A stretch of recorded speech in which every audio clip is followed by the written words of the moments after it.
Go ahead.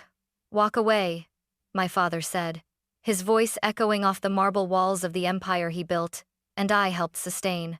He smirked over his glass of bourbon, the same one he used to toast every victory he never credited me for. You wouldn't last a week without me, Claire. Without my name, you're nothing. I didn't argue. I didn't cry. Instead, I placed my keys, my company badge, and the platinum card he'd given me onto his desk, each one a silent resignation, each one a declaration of war. He thought I'd crawl back, begging for forgiveness. He didn't know I'd already memorized every number, every account, every secret that kept his empire alive. When I closed that office door behind me, I wasn't walking away from his world. I was walking toward mine, the one he could never control. The boardroom smelled like money and arrogance, my father's favorite cologne.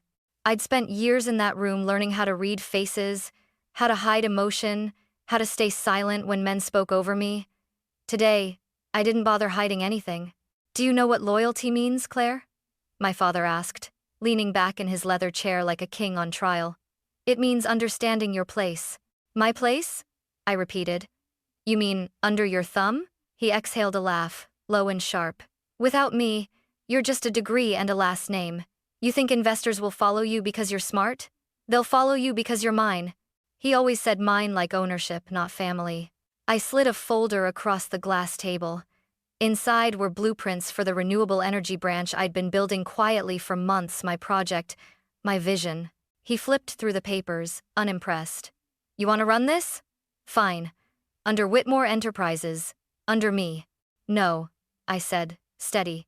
Under Aurelia Capital. Independently. The silence that followed felt heavier than any shout. Even the wall clock hesitated before ticking again. His expression hardened, years of entitlement folding into a smirk. You're delusional. You wouldn't last a week without my funding. Then consider this my experiment, I replied. He stood, voice rising. You walk out that door, you walk away from your inheritance, your shares, your trust, your home. Then I guess I'm homeless, I said, gathering my laptop. But free. I turned for the door. His words chased me like a whip. You'll come back, he said. They all do.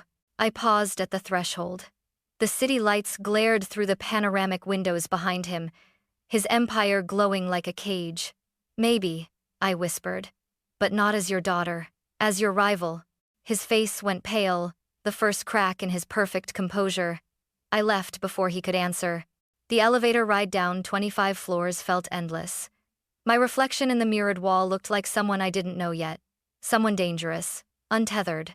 Outside, the night wind tasted like gasoline and rain. I breathed it in like freedom. That was the last time I ever called him Dad. The night I walked out of Whitmore Tower, Manhattan felt colder than I remembered. For years I'd looked down on the city from floor 25, thinking I owned a piece of it. Now I was just another stranger dragging a suitcase across wet pavement. The doorman didn't stop me. No one did. That's the thing about power once it shifts. Everyone senses it. I checked into a tiny apartment in Brooklyn that smelled faintly of paint thinner and cheap takeout. The place had one window, a creaky radiator, and a door that stuck halfway. But it was mine, paid for with the last of my private trading account, the one my father didn't know existed. When I finally sat down, exhaustion hit me like gravity. I'd walked away from an empire with nothing but a laptop, a backup drive, and a plan no one believed I had. That night, I sent one message. To Noah Blake. Subject: Need a favor. Not the illegal kind yet. Noah replied within an hour. Of course it's you. Coffee? 7 a.m.? Same place. The next morning, I found him at the same corner cafe we used to haunt in grad school.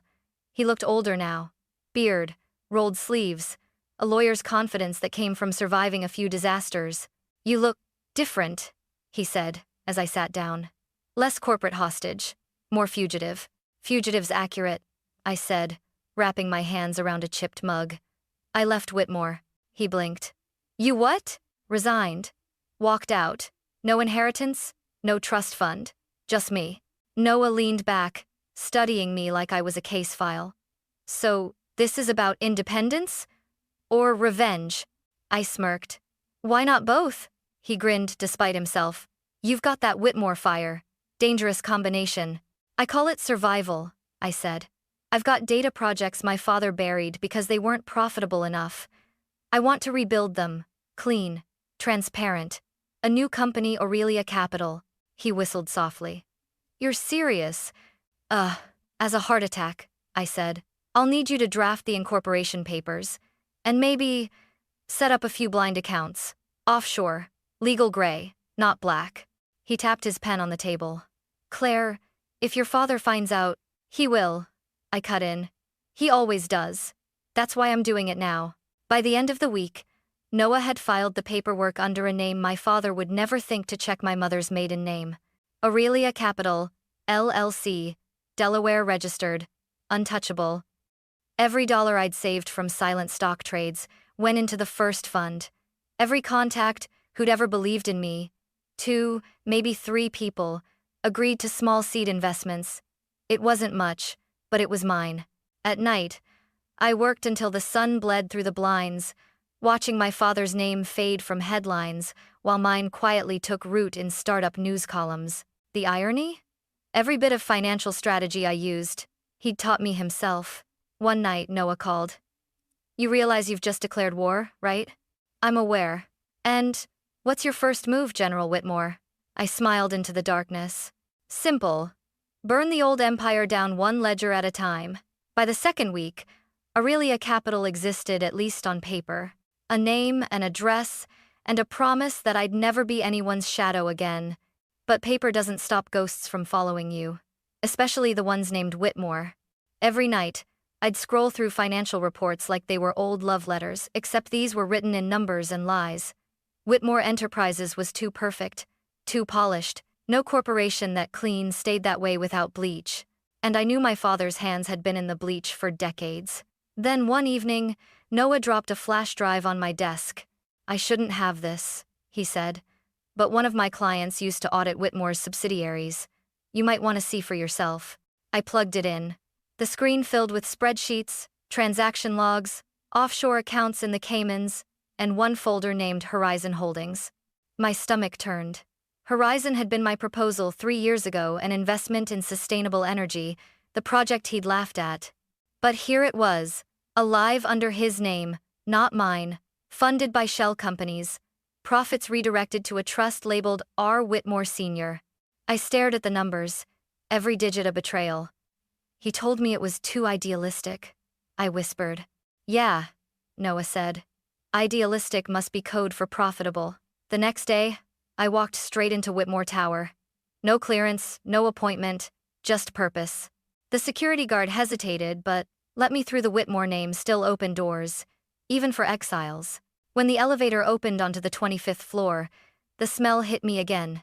Cedar, scotch, expensive ink. The scent of control.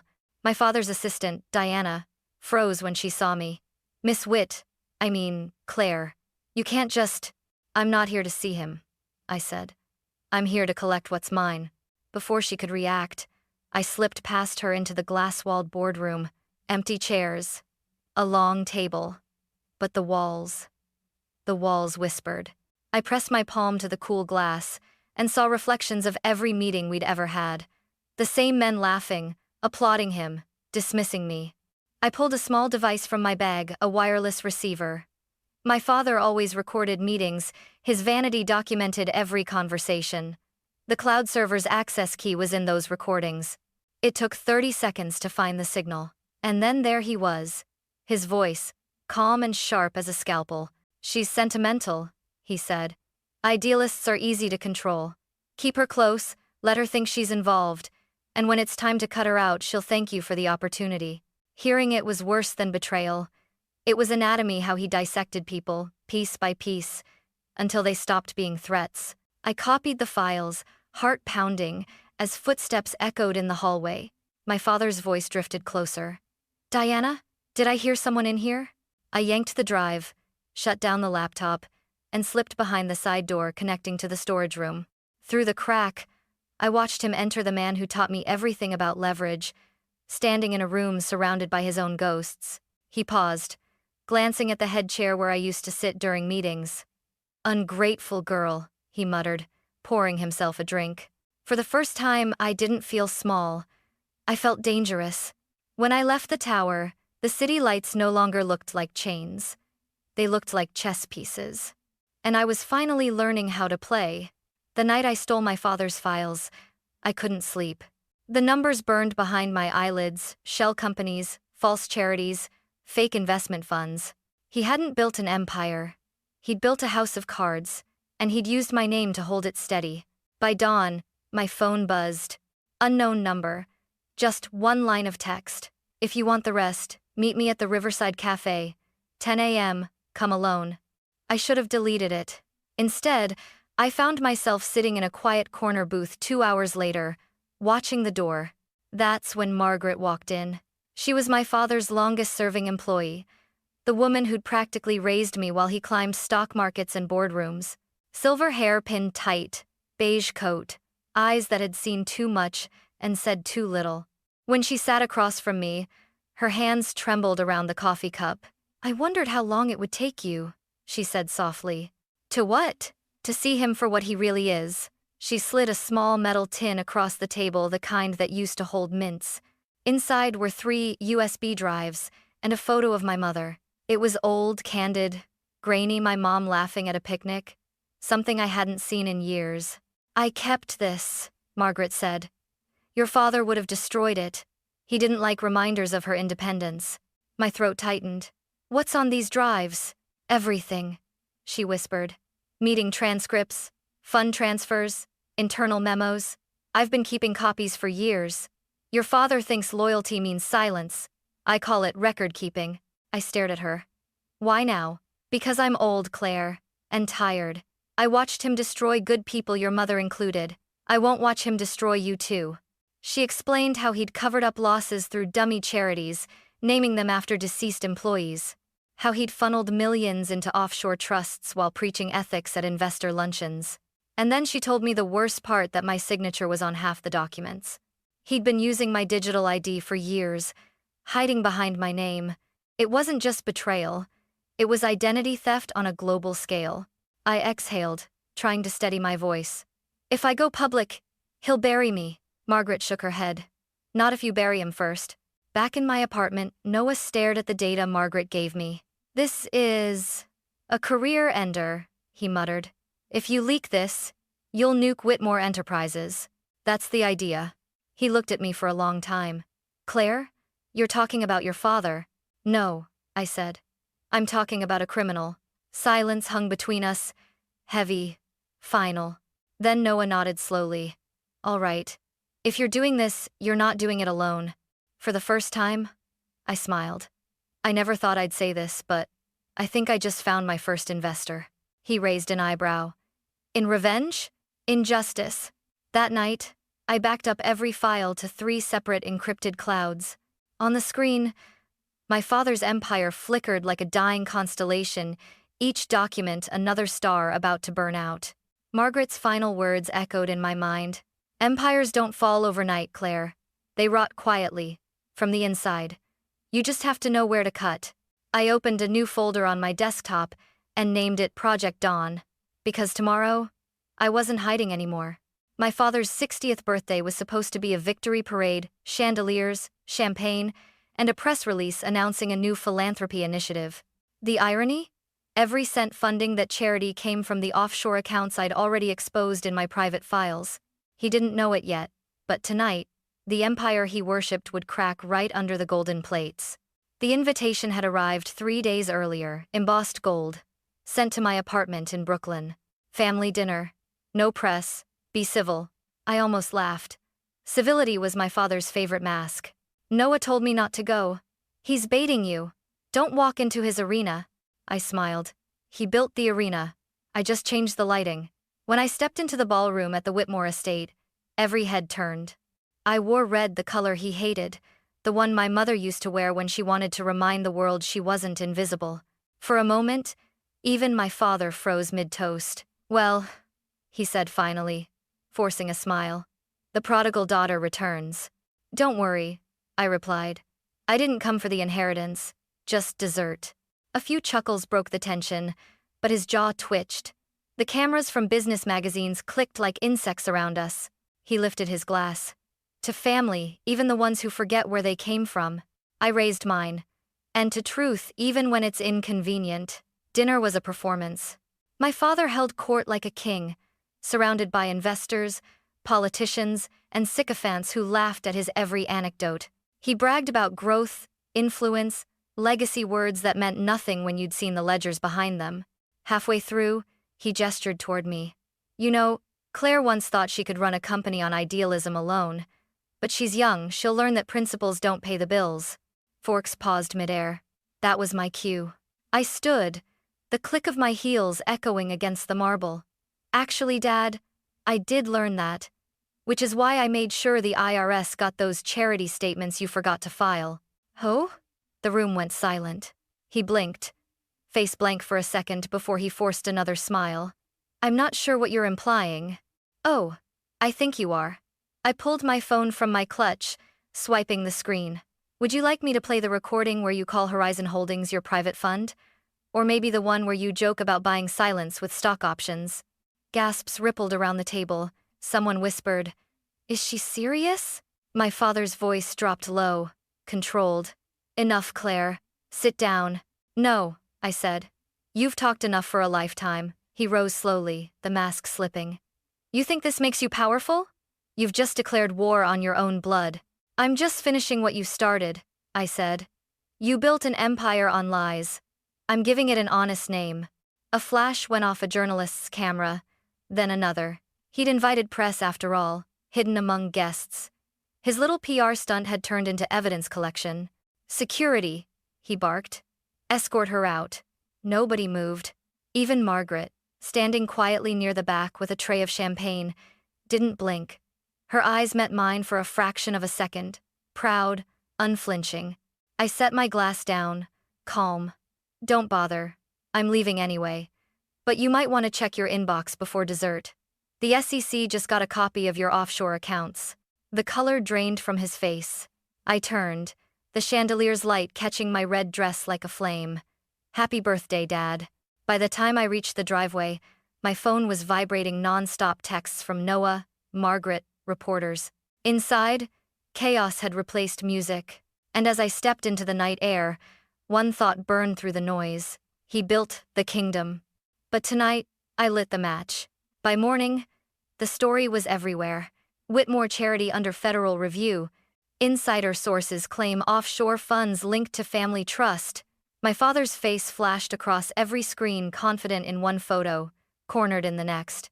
Noah called before sunrise. They froze his accounts, he said. SEC and FBI are coordinating. Someone leaked everything. Someone? I smiled. Try everyone. Because once the first file hit the light, the rest followed: journalists, whistleblowers, former employees. Truth spread faster than fire. By noon, Whitmore Tower looked like a crime scene. Agents in navy jackets marched through the glass doors, briefcases in hand, while cameras swarmed the sidewalk. From across the street, I watched as the logo, our family name, carved in steel, gleamed under flashing sirens. A monument turned into evidence. Noah stood beside me. You could walk away now, Claire. You've won. Not yet, I said. He still thinks he can fix it, and I was right. That evening, my father called. Claire, he said, voice calm, calculated. We need to talk. You mean negotiate? You've made your point. But this goes beyond you. Families don't destroy each other in public. Funny, I said. You never had a problem destroying me in private. He sighed, that practiced exhale he used before firing someone. You don't understand what you've done. This will ruin thousands of employees, investors, reputations. Then maybe they'll finally stop worshipping thieves. I cut in. His tone hardened. You think you can build something from ashes? Without my name, no one will trust you. I laughed softly. They already do. Because I didn't inherit your empire, Dad. I rebuilt it. 2 days later, I got the call. The FBI wanted a statement, not as a suspect, but as a cooperating witness. Margaret had turned over every drive, every recording, every receipt she'd saved for 20 years. Her testimony was devastating. He believed loyalty meant silence, she told agents. But Claire proved loyalty can mean truth. By the time they escorted him out of the Whitmore penthouse, my father wasn't the titan of finance anymore. He was just an old man, clutching a briefcase full of lies. I watched the footage on TV from my apartment, his silver hair disheveled, his cufflinks glinting like handcuffs. It didn't feel like victory. It felt like surgery necessary, brutal, final. That night, Noah came by with takeout and 2 glasses of wine. He raised his glass. To independence and perfect timing. To Margaret, I said, clinking his glass. She waited 40 years to see justice. We ate in silence for a while, the city humming below.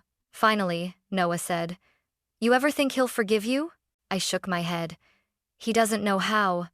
Forgiveness requires humility. He only knows control. And you?" "I don't need forgiveness," I said quietly. "I just need distance." 3 days later, a package arrived at my door, no return label, just my name and my father's handwriting. Inside was a single envelope, a photograph of me as a child, standing in front of Whitmore Tower, holding his hand. On the back, 3 words. "You were right." For the first time in years, I cried not from guilt, not from grief, but from relief. He had finally seen me, even if it was too late. By the end of the week, federal charges were filed. The board ousted him, the shareholders elected a temporary CEO, and the press dubbed me the daughter who dismantled the dynasty. They thought it was revenge. It wasn't. It was reclamation. Standing on my balcony that night, the skyline shimmered like possibility. The Whitmore name no longer scared me. It was mine now, purified, rebuilt. "He said I couldn't survive without him," I whispered to the city. Turns out, I was never supposed to. The morning after my father's arrest, I woke to silence. No calls, no headlines screaming my name, no board meetings.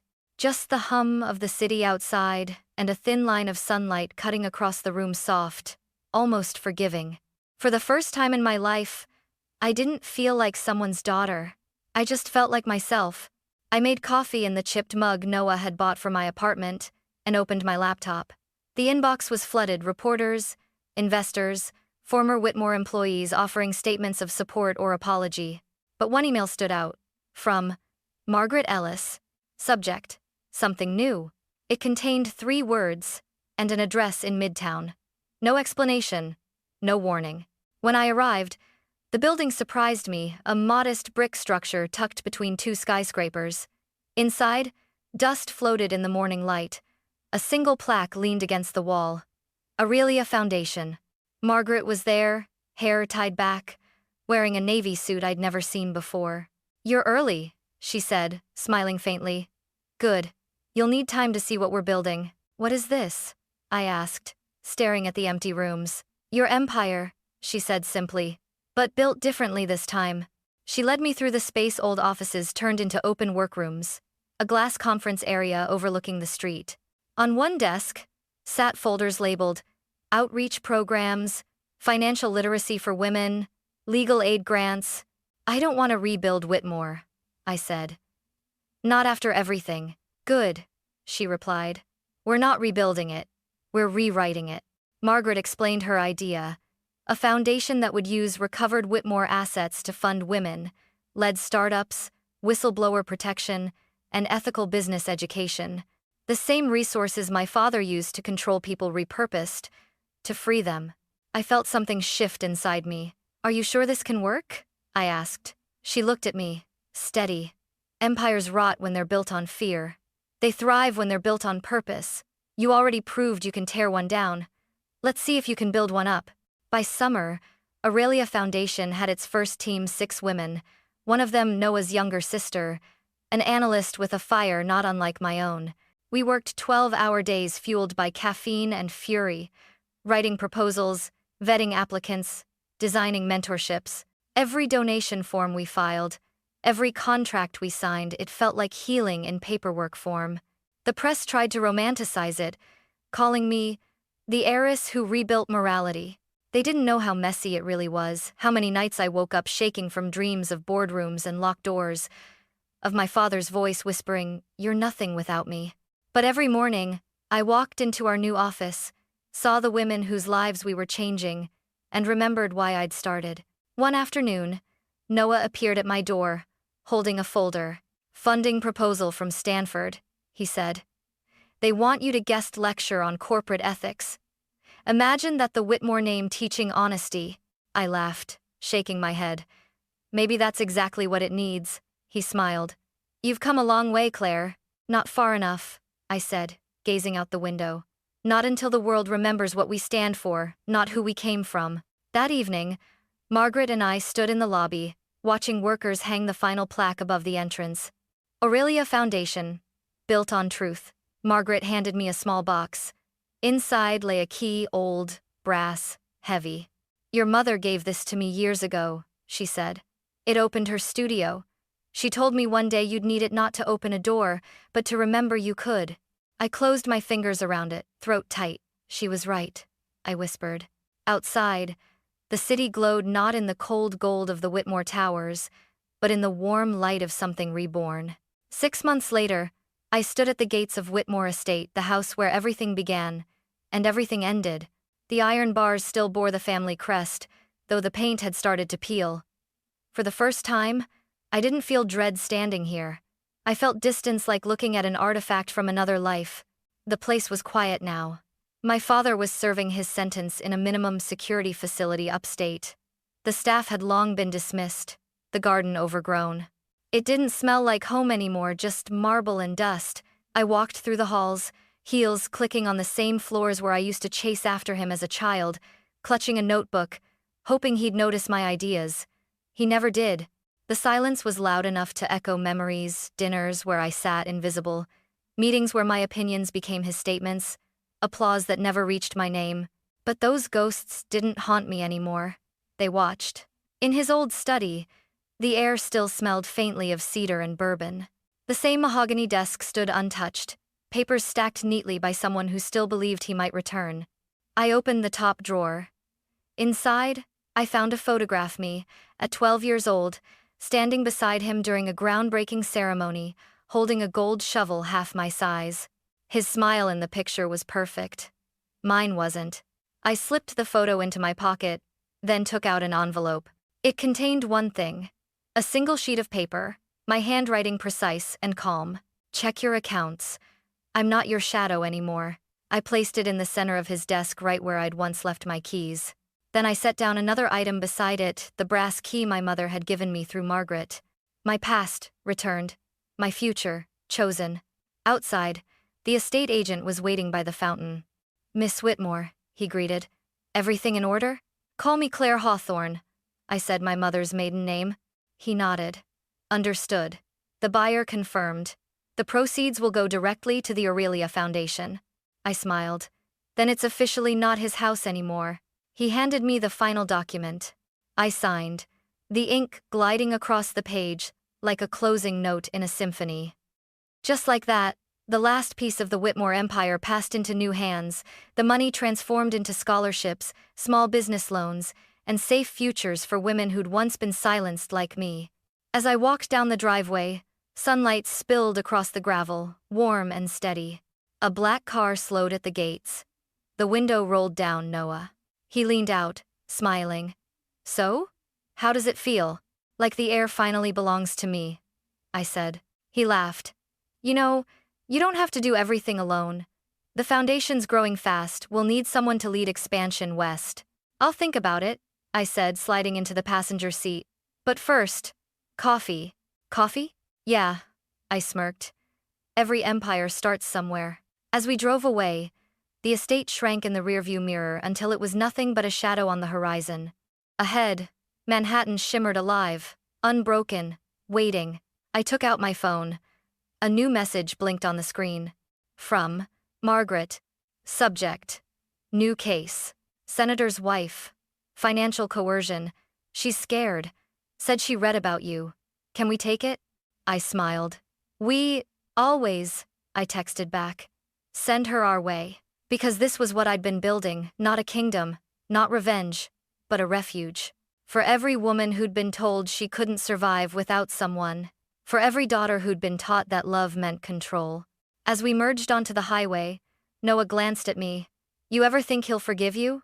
I looked out the window at the streaks of sunlight breaking through the skyline. He doesn't need to, I said, because I finally forgave myself. The city stretched before us, glowing with possibility. Once, my father said I couldn't live without him. Now, the empire he built on power was gone. And the one I built on truth was just beginning. I rested my hand on the window, feeling the vibration of the road, the pulse of my own life. The world outside wasn't waiting for permission anymore. Neither was I.